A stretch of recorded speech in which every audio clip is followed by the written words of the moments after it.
आज आपण करणार आहोत पुरणाचे दिंड। हाय फ्लेमवर कुकर ठेवून त्यामध्ये पाणी टाकूया। भिजलेली चणा डाळ टाकूया।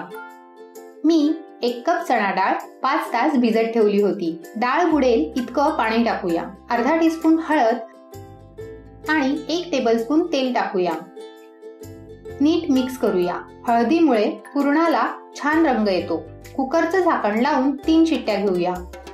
शिट्ट्या होईपर्यंत एका बोलमध्ये पाव कप बारीक रवा, पाव कप गव्हाचं पीठ, अर्धा कप मैदा, पाव टीस्पून हळद आणि चिमूटभर मीठ टाकून मिक्स करूया।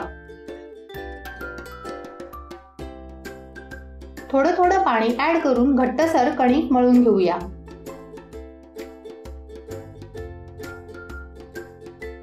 थोडं तेल लावून कणिक चांगली मळून घेऊया। कणिक मळून झालेली आहे। 15 ते 20 मिनिटं झाकून ठेवूया। कुकरच्या शिट्ट्या झाल्या आहेत। वाफ जिरली आहे। झाकण ओपन करूया। डाळ छान शिजली आहे। ह्यातलं पाणी काढून टाकूया।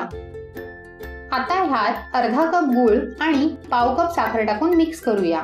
तुम्ही नुसता गूळ किंवा नुसती साखर देखील वापरू शकता। गूळ आणि साखरेचं प्रमाण तुम्ही कमी जास्त करू शकता। गूळ आणि साखर मेल्ट झालेली आहे।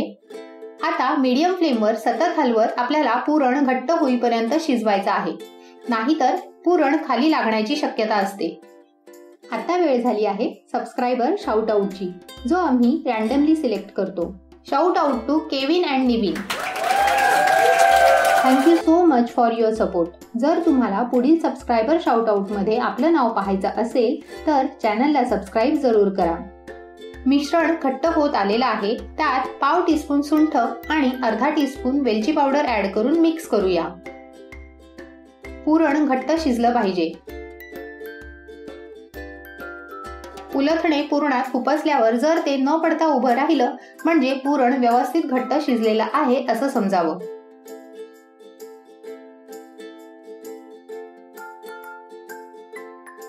एका बोलवर चाळण ठेवून त्यात गरम पुरण वाटीच्या साहाय्याने गाळून घेऊया। मिक्सरचा वापर न करणे चांगले, कारण त्याने पुरण हवं तितकं स्मूथ होत नाही। तुम्ही पुरण यंत्राचा वापर करू शकता। पहा किती स्मूथ पुरण रेडी आहे।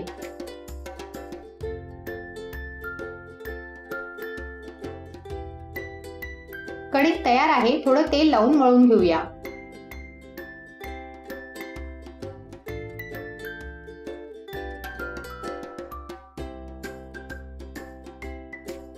छोटे गोळे करूया।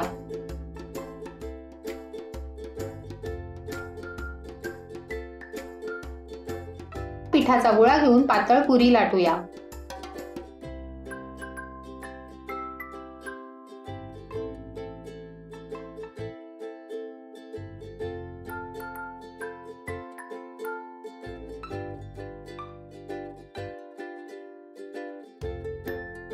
पुरीच्या मधोमध पुरणाचा गोळा ठेवून त्यात बोटाने खड्डा करून त्यात थोडं तूप टाकूया।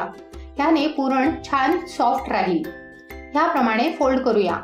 महाराष्ट्रात नागपंचमीला नैवेद्य म्हणून पुरणाचे दिंड करतात।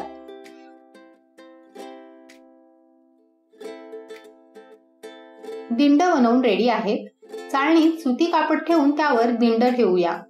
मीडियम फ्लेमवर स्टीमर मध्ये पाणी बॉईल झालेलं आहे, त्यावर दिंड वाफवायला ठेवूया। दिंड मीडियम फ्लेमवर 15 मिनिटे वाफेवर शिजवून घेऊया। 15 मिनिटं झालेली आहेत। दिंड तयार आहेत। काढून घेऊया। तूप लावूया।